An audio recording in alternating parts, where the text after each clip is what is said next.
प्यारे बच्चों, motion education में आपका स्वागत है। मैं आपका अपना किशन कुमार पाठक आज आपके लिए लाया हूं पाठ 4 सारणिक। अब सारणिक की परिभाषा पे देखते हैं, होता क्या है सारणिक। तो सारणिक जो है, अगर मान लीजिए आपके पास में एक मैट्रिक्स है, मैट्रिक्स क्या जी, एक वर्ग मैट्रिक्स है AIJ। ये क्या है अपने पास में, n कोटि का वर्ग मैट्रिक्स। ये है साहब, मतलब मैं आपसे कह रहा हूं कि साहब एक वर्ग मैट्रिक्स है। अपन बात कर रहे हैं सारणिक की। तो सारणिक की परिभाषा समझने के लिए ऐसे समझिए कि अगर एक वर्ग मैट्रिक्स के या एक वर्ग मैट्रिक्स का संख्यात्मक मान, अद्वितीय संख्यात्मक मान जो होता है वो सारणिक कहलाता है। अद्वितीय संख्यात्मक मान क्या कहलाता है, सारणिक कहलाता है। एक वर्ग मैट्रिक्स का अद्वितीय संख्यात्मक मान क्या कहलाता है बेटा, सारणिक कहलाता है। और इसको अपन कैसे लिखते हैं, इसको अपन लिखते हैं साहब सारणिक A। इसके अंदर जो अवयव लिखे जाएंगे वो ऐसे AIJ। बस शर्त यह है कि ये जो मैट्रिक्स है ये क्या होना चाहिए, वर्ग मैट्रिक्स होना चाहिए। ये क्या होना चाहिए बेटा, वर्ग मैट्रिक्स। अब बात आती है कि मैट्रिक्स और सारणिक में अंतर क्या है साहब। पहली चीज कि मैट्रिक्स जो है वो 2x3 क्रम का भी हो सकता है, 3x2 क्रम का भी हो सकता है। ठीक है, 2x2 क्रम का भी हो सकता है, 3x3 क्रम का भी हो सकता है। लेकिन सारणिक हमेशा या तो 2 कोटि का होगा, या 1 कोटि का होगा, या 3 कोटि का होगा। अर्थात 1x1 क्रम का होगा, 2x2 क्रम का होगा, 3x3 क्रम का होगा, 4x4 क्रम का होगा। कोई भी सारणिक 2x3 क्रम का नहीं होता। तो इसलिए क्या है, n कोटि, जब पंक्तियों की संख्या और स्तंभों की संख्या बराबर होती है तो अपन 2x2 या 3x3 लिखने के बजाय क्या लिख देते हैं, 2 कोटि का, 3 कोटि का। तो सारणिक हमेशा कैसे होगा, वर्ग मैट्रिक्स के संगत होगा। अब संख्यात्मक इसको लिखने का तरीका यह है, अगर मान लीजिए कहीं लिखा हुआ है कि साहब ये मैट्रिक्स है B और इसके अंदर अवयव हैं BIJ ऐसे। अब अपने को इसके संगत सारणिक लिखना है तो अपने को ऐसे लिखना पड़ेगा साहब, ये सारणिक देखो BIJ। आई बात। अब बात आती है कि साहब सारणिक क्या मान होता है। सारणिक वास्तव में क्या है, मान। मैट्रिक्स को आप कितना भी सरल करो आपको एक मान प्राप्त नहीं होगा, आपको क्या प्राप्त होगा, मैट्रिक्स ही प्राप्त होगा। लेकिन सारणिक को सरल करने पर आपको एक अद्वितीय संख्यात्मक मान प्राप्त होगा। ठीक है बेटा। अब अपन सारणिक के बारे में और बातचीत करते हैं। एक कोटि के अवयव का सारणिक, यानी कि अगर मान लीजिए एक मैट्रिक्स है A, ठीक है, और इसके अंदर अवयव दे रखा है ये, ठीक। इसका अगर मैं आपसे क्रम पूछूं तो क्या बताओगे, 1x1, यानी कि ये वर्ग मैट्रिक्स है साहब। ठीक है, इसके संगत सारणिक का मान क्या होगा, तो इसके संगत सारणिक का मान होगा ये ऐसे। ठीक है, ये आ गया साहब। बालक के समझ में नहीं आई साहब बात कि यार ये क्या हुआ।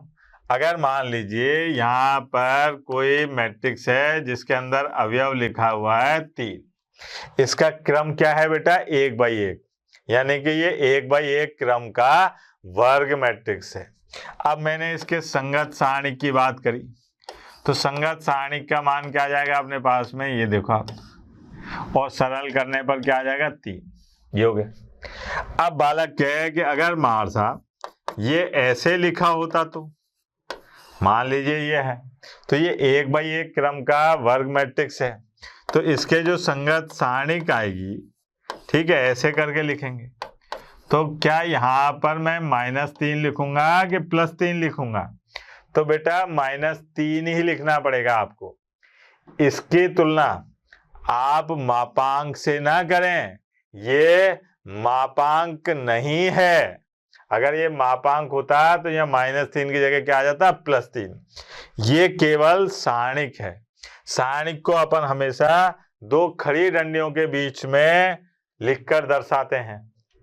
तो ये भ्रांति बिल्कुल ना रखें कि साहब ये मापांक है। ये क्या है बेटा? सारणिक। अगर यहाँ पर -3 है तो सारणिक का मान माइनस आएगा।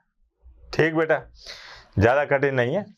और आते हैं साहब, अब आते हैं द्वितीय कोटि के जो मैट्रिक्स हैं उसके संगत सारणी की बात करते हैं। द्वितीय कोटि के जो मैट्रिक्स हैं उसके संगत सारणी, जैसे मान लीजिए अपने पास में एक मैट्रिक्स है ए और यह है ए, बी, सी और डी। अगर मैं इसके संगत सारणिक लिखता हूं तो क्या लिखूंगा बेटा? देखना जरा, ये आ गया अपने पास में ये, और साहब यहां पर देखो आप ए, बी, सी और डी। अब आप ये देखो कि इसको अपने को सरल करना है, तो कैसे सरल करना है वो देखना बेटा। यहां पर पहले अपन ऊपर से नीचे आएंगे। भैया पहले तो जन्म लेता ना आदमी, तो ऊपर से क्या आता है? नीचे। ठीक है, तो जब ए का गुणा करेंगे अपन किससे? डी से, और यहाँ पर फिर जाएंगे नीचे से ऊपर। भैया पहले जन्म लेंगे फिर राम नाम सत्य हो जाएगा तो कहाँ जाएंगे? ऊपर। तो इसको सरल करने का तरीका क्या होता है? ए और गुणा डी। ए का गुणा करा किससे? डी से। तो जब ऊपर से नीचे आते हैं तो घर में खूब नगाड़े बजते हैं, मिठाइयाँ बटती हैं, लेकिन जब नीचे से ऊपर जाते हैं तो सब बारे पार पार के रोते हैं।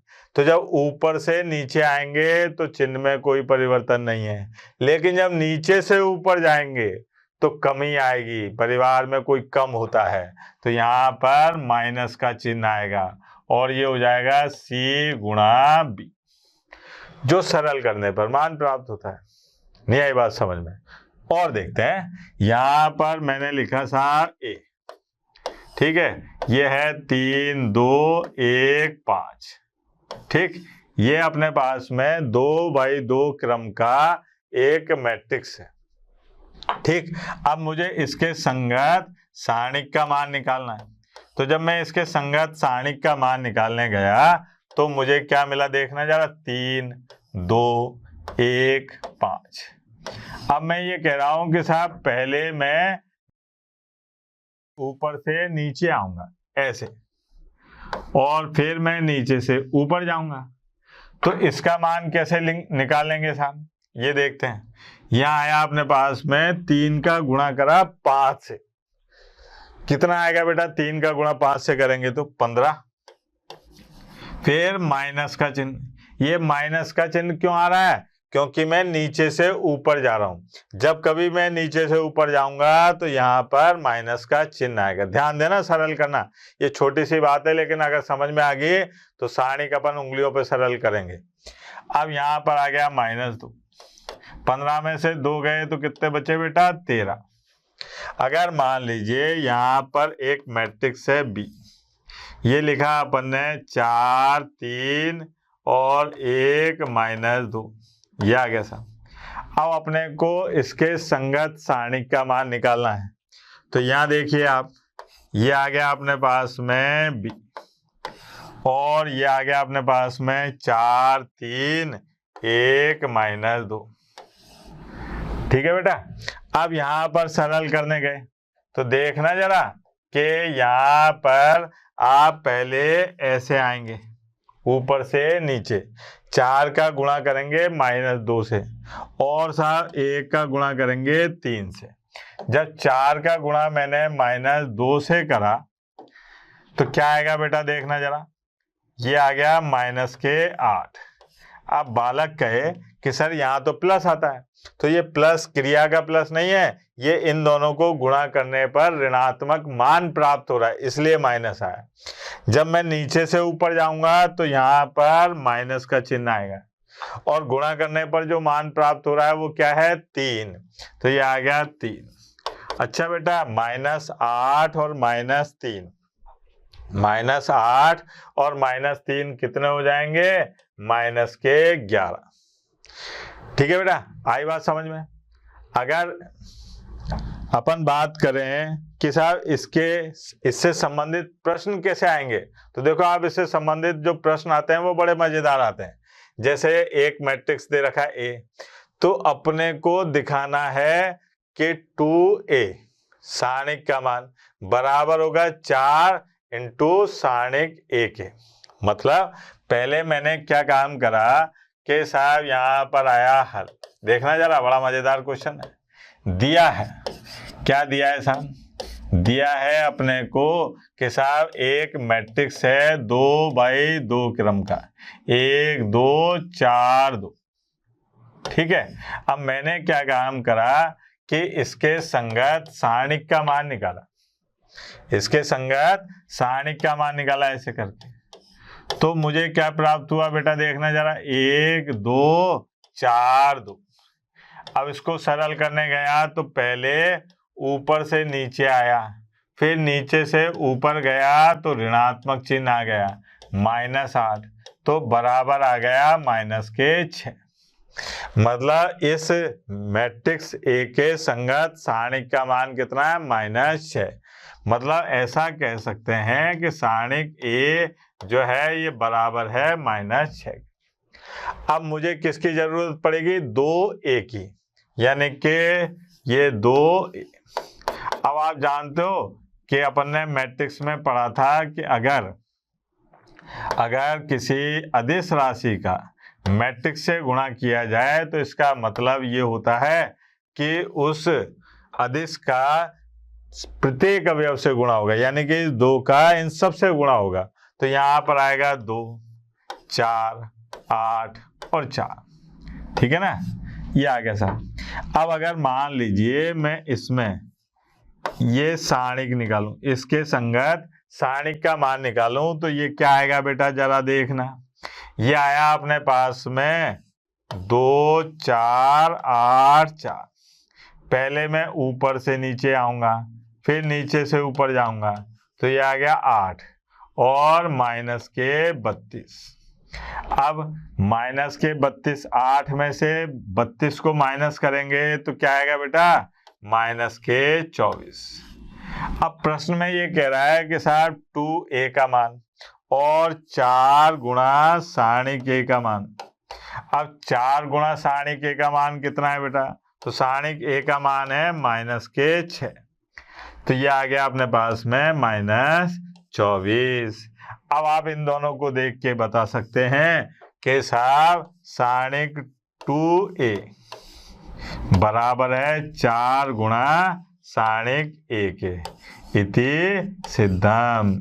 प्रश्नावली का ही सवाल है ये। इस प्रकार के सवाल आपको प्रश्नावली में दिखेंगे। द्वितीय कोटि का सारणिक का मान इस तरीके से निकाला जाता है, ज्यादा कठिन नहीं है। ठीक, आगे चलते हैं। आगे आए अपन 3x3 कोटि के अवयव का सारणिक निकालना। 3x3 कोटि के अवयव का सारणिक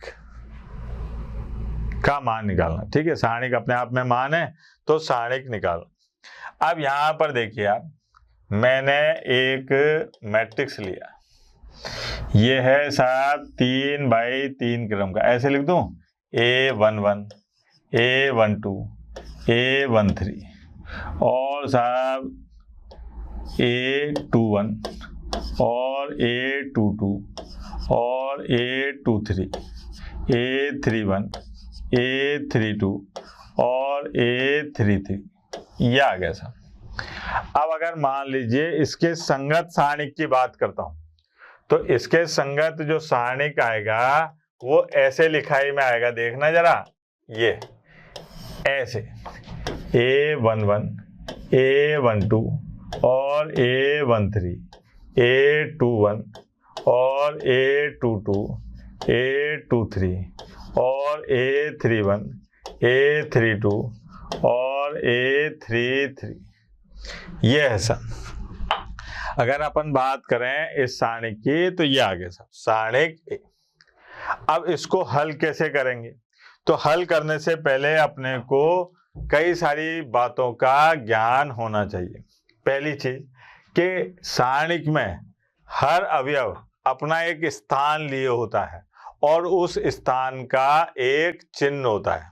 यहाँ पर ये पहला जो अवयव A11 जो लिखा हुआ है, ये 1 में ये पहला वाला 1 पंक्ति को बताता है कौन सी पंक्ति में है, दूसरा वाला 1 बताता है कि ये कौन से स्तंभ में है। अगर अपन इसको AIJ बताएं कि साहब ये अवयव जो है ये AIJ के रूप में है, तो यहाँ पर जो I है वो पंक्तियों की संख्या यानी कि पंक्ति का नंबर बताएगा और J जो है वो स्तंभ का नंबर बताएगा। ठीक है बेटा।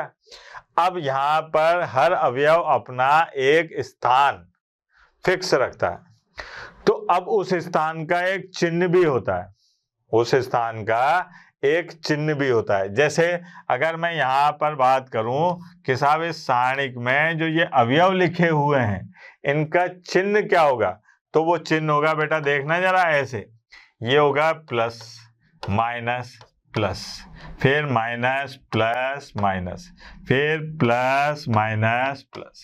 ये साहब इन अवयवों के चिन्ह हैं।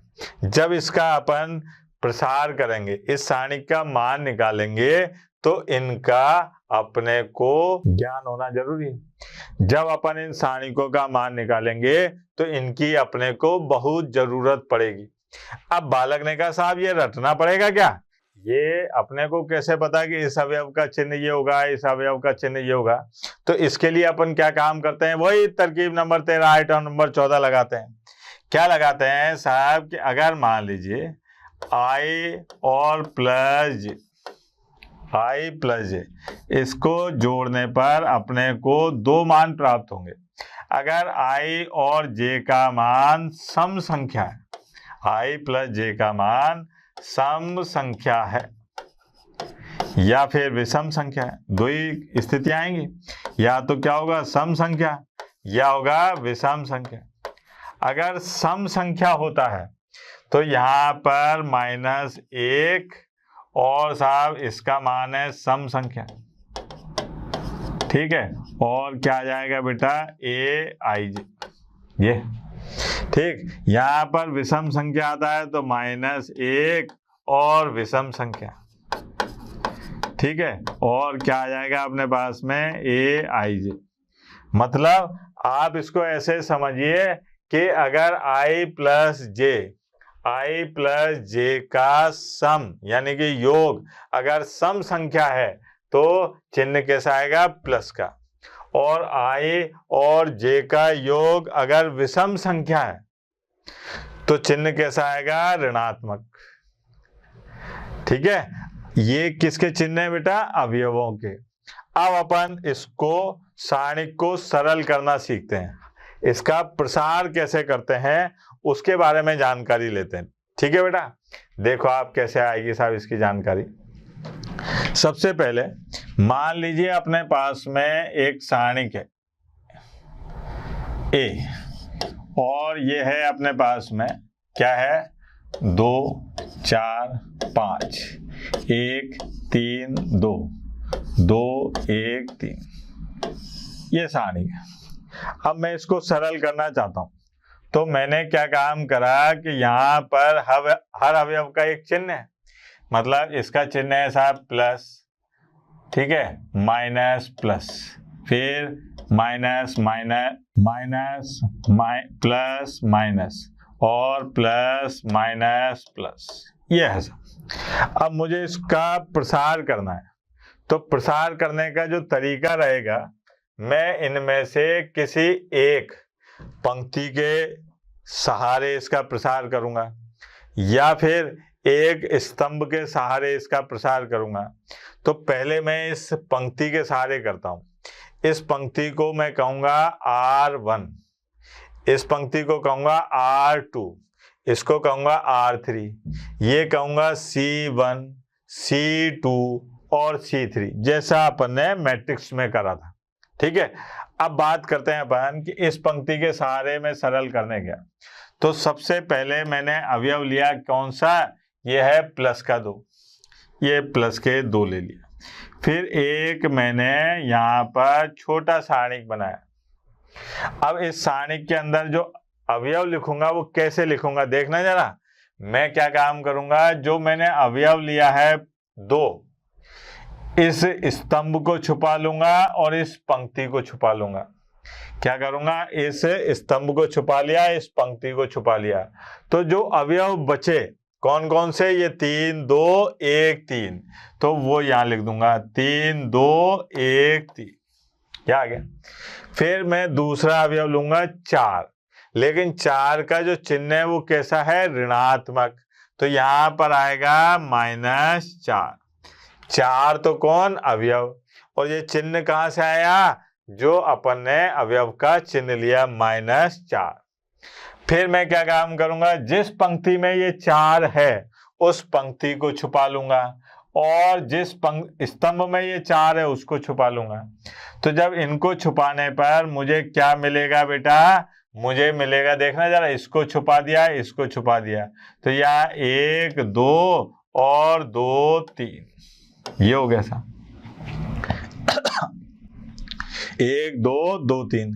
अब आता हूं मैं इस पर, ये आया अपने पास में +5। ठीक है, जब मैंने 5 को लिया तो अब मैं इस पंक्ति को छुपा दूंगा जिसमें ये 5 है, और उस स्तंभ को छुपा दूंगा जिसमें ये 5 है। तो मैंने इन दोनों को छुपाने पर जो मुझे मिला वो क्या मिला बेटा, 1 3 और 2, ये आ गया। अब ये द्वितीय क्रम का सारणिक बन गया। द्वितीय क्रम के सारणिक को सरल करना तो अपने को आता है, कैसे करेंगे देखो आप, ये आ गया 2। अब यहां पर पहले ऊपर से नीचे आए 9 -2, फिर ये माइनस का 4, ऊपर से नीचे आए 3 और नीचे से ऊपर गए तो -4, फिर प्लस के 5। अब साहब यहां पर ऊपर से नीचे आए तो 1 और माइनस के 6, ये हो गया। अब यहां देखो आप, 9 में से 2 गए तो कितने बचे, 7, 7 का गुणा करा 2 से 14, ये आया -1 और ये आ गया प्लस के 4, यहाँ माइनस के 5 और ये आ गया माइनस के 25। ठीक है बेटा, ये आ गया अपने पास में 18 और -25। 18 में से -5 गए तो कितने बचे बेटा, माइनस के 7। ये अपने पास में सारणिक का मान निकालने का तरीका हुआ। ठीक है, अपने को क्या काम करना है, इन चिन्हों के बारे में जानकारी होनी चाहिए कि हर अवयव अपना एक चिन्ह लिए होता है, हर अवयव अपना एक चिन्ह लिए होता है। अपन बारी बारी से पंक्ति R1 के सारे सरल करके देखते हैं, R2 से कैसे करेंगे, R3 से कैसे करेंगे, C1 से कैसे करेंगे, C2 से कैसे करेंगे। अच्छा, ये बात याद रहे कि किसी से भी सरल करो आप, कोई सी भी पंक्ति के सहारे या कोई से भी स्तंभ के सहारे, मान आपके हमेशा समान ही आएगा, मान में कोई परिवर्तन नहीं होगा। जैसे मान लीजिए प्रथम पंक्ति R1 के अनुदिश में इसका प्रसरण करता हूं, यानी कि इसका प्रसार करके मान निकालता हूं। ठीक है, पहले एक मैट्रिक्स लेता हूं। ठीक है, मैट्रिक्स है अपने पास में 2 3 1 1 2 3 और 3 1 2, ये ऐसा। इसके अगर संगत सारणिक की बात करें तो इसके संगत सारणिक हो गया अपने पास में, देखना 2 3 1 1 2 3 और 3 1 2, ये हो गया सर। अब मुझे क्या काम करना है, R1 कौन है यहाँ पर, ये। ठीक है, अब इस R1 है तो इसके अवयव जो है वो चिन्ह लिए होंगे अपना अपना, इसके सहारे सरल करने जा रहा हूं, इसके सहारे इसका प्रसरण करने जा रहा हूं, तो ये अपने अपने चिन्ह लिए होंगे, प्रत्येक अवयव अपना एक चिन्ह लिए होता है। तो इसके चिन्ह क्या होंगे बेटा, तो इसका चिन्ह होगा, देखना यहाँ लिख देता हूं मैं, प्लस माइनस और ये प्लस। ठीक, अब मेरे को इसको R1 के अनुदिश हल करना है। देखें भैया, यहां पर आए अपन सारणिक A और इसको सरल करने जा रहे हैं, यहां लिख दूं ये सारणिक। हाँ भाई, पहले 2 की बात करें, ये आ गया 2। अब एक छोटा सारणिक बनेगा जिसको आगे चल के अपन क्या कहेंगे, उप सारणिक कहेंगे। लेकिन यहाँ पर देखो आप, पहले तो अपन प्रसरण करना सीख रहे हैं। ये दो अवयव जिस पंक्ति में है उस पंक्ति को छुपा लो, जिस स्तंभ में है उस स्तंभ को छुपा लो, जिस पंक्ति में है उस पंक्ति को छुपा लो, जिस स्तंभ में है उस स्तंभ को छुपा लो। छुपा लिया। अब क्या बचा अपने पास में, देखो आप, इसको छुपा दिया, इसको छुपा दिया, ये बचा 2 3 1 2, फिर साहब माइनस के 3, इसको छुपा लिया, इसको छुपा लिया, क्या आ गया अपने पास में 1 3 3 2, ये आ गया। फिर आया अपन यहाँ पर प्लस के 1, अब इस पंक्ति को छुपाया, एक इस स्तंभ को छुपाया, तो 1 2 3 1, ये हो गया सब। मैंने क्या काम करा कि R1 के अनुदिश इसका प्रसरण ज्ञात कर रहा हूं। तो R1 में अवयव है 2 3 1 और इनके चिन्ह क्या है, प्लस माइनस प्लस।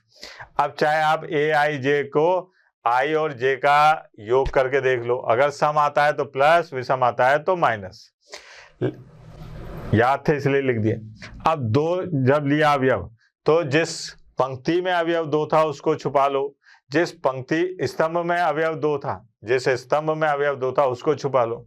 उसको छुपाने के बाद जो अवयव बचते हैं वो ये रहे। ऐसे ही 3, ये माइनस कहाँ से आया बेटा, ये माइनस इसका चिन्ह है, तो यहाँ लिख दिया -3। अब इस जिस पंक्ति में 3 था उसको छुपा दिया, जिस स्तंभ में 3 था उसको छुपा दिया, तो क्या बचा बेटा 1 3 3 2, फिर ऐसे ही +1, ये आ गया। अब इसको सरल करना तो आता है अपने को, देखो आप, ये आ गया 2, हाँ बेटा 4 -3, फिर -3, 2 माइनस के 9 और साहब +1, 1 -6, ये आ गया अपने पास में 2, 4 में से 1 गया, 4 में से 3 गए तो कितना बचा बेटा 1, फिर -3 और गुणा होगा किससे, -7 से, फिर +1 गुणा -5, ठीक है। अब ये आ गया 2 और प्लस के 21 और माइनस के 5, ये आ गया 23 में से 5 गए तो कितने बचे बेटा 18। ये देखो आप, मैंने पंक्ति R1 के अनुदिश इसका प्रसरण कर लिया।